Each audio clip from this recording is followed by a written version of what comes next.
Cina dikenal dengan sistem pendidikan yang menghasilkan siswa-siswa berprestasi di tingkat dunia.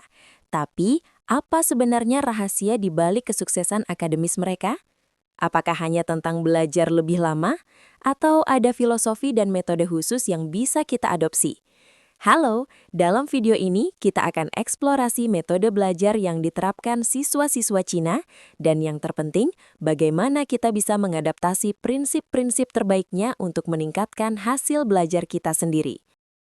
Pertama, mari kita pahami filosofi dasarnya.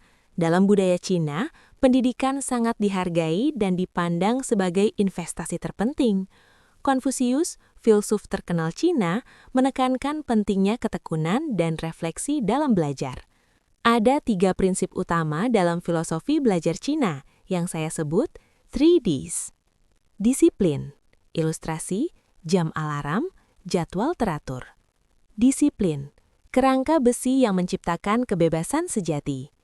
Disiplin bukanlah rantai, melainkan sayap, pepatah Cina kuno.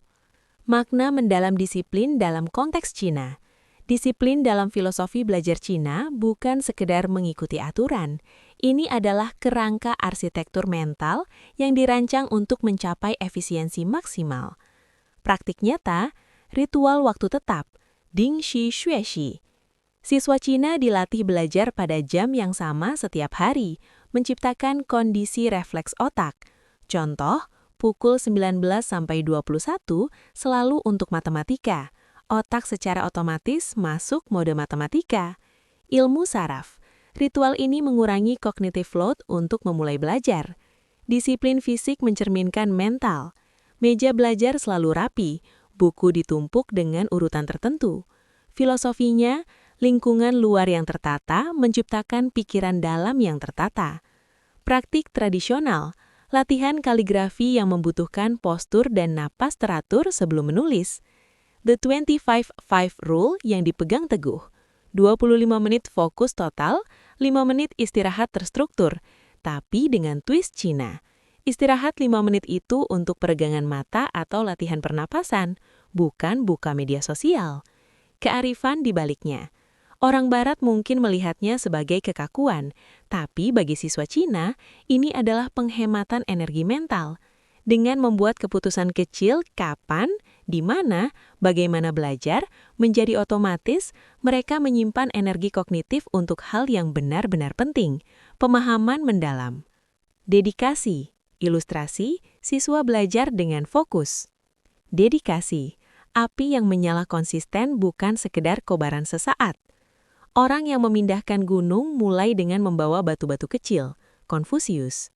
Dedikasi sebagai identitas bukan sekedar tindakan. Di Cina, dedikasi dalam belajar bukanlah sesuatu yang Anda lakukan, melainkan sesuatu yang Anda jadikan bagian dari diri.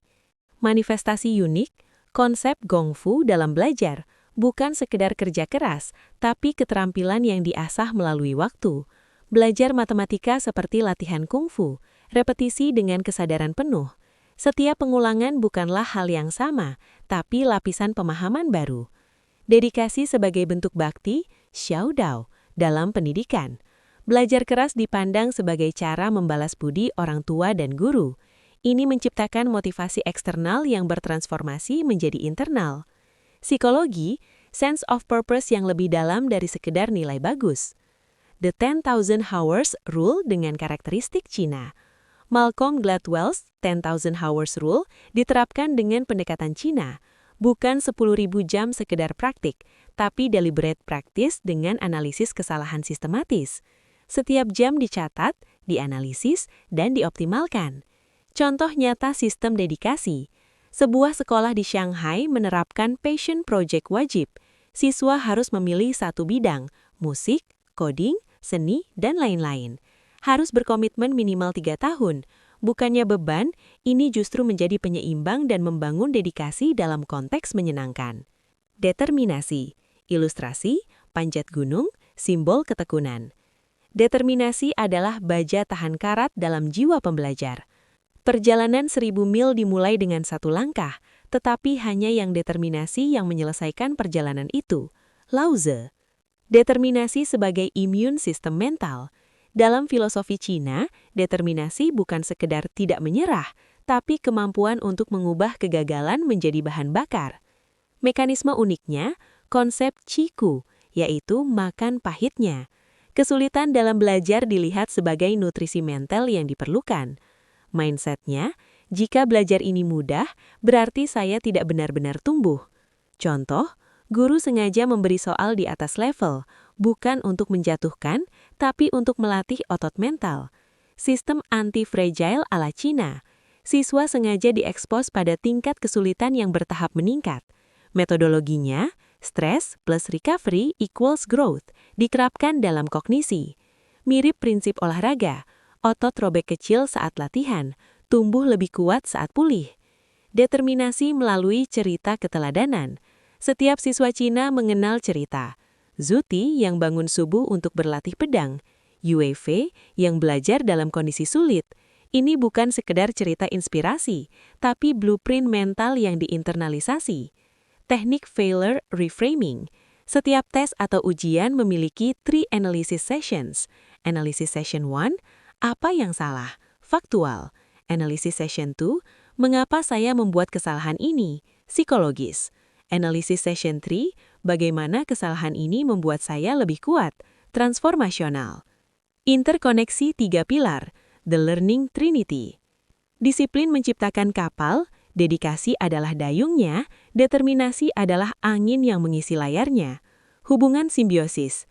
Disiplin tanpa dedikasi sama dengan mesin tanpa bahan bakar, akan berjalan sebentang, lalu berhenti. Contoh siswa yang dipaksa orang tua tanpa passion internal.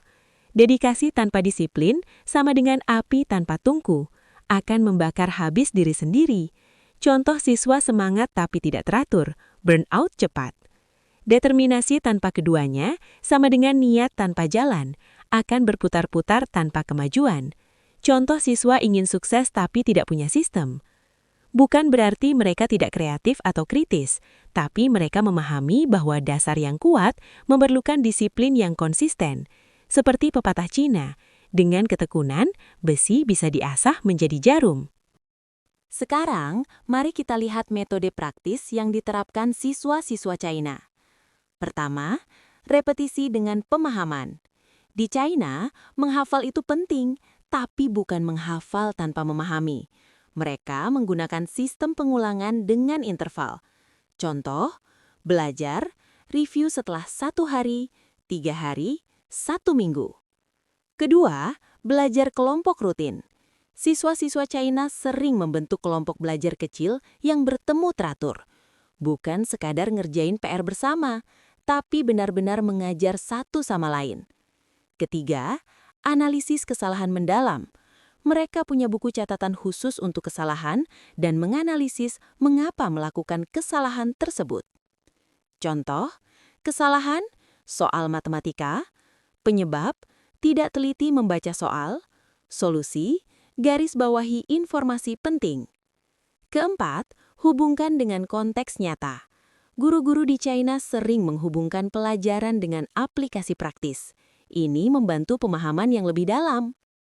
Yang menarik, meski dikenal belajar keras, siswa-siswa China juga memperhatikan keseimbangan. Mereka punya pepatah, istirahat yang baik untuk bekerja dengan baik.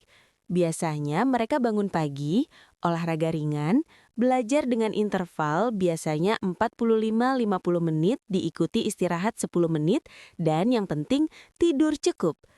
Kuncinya adalah konsistensi, bukan maraton tanpa henti. Banyak siswa China yang belajar sedikit tapi setiap hari, daripada banyak tapi hanya sesaat sebelum ujian. Pendidikan di China bukan hanya tanggung jawab sekolah, tapi seluruh keluarga. Orang tua terlibat aktif, tapi tidak overbearing.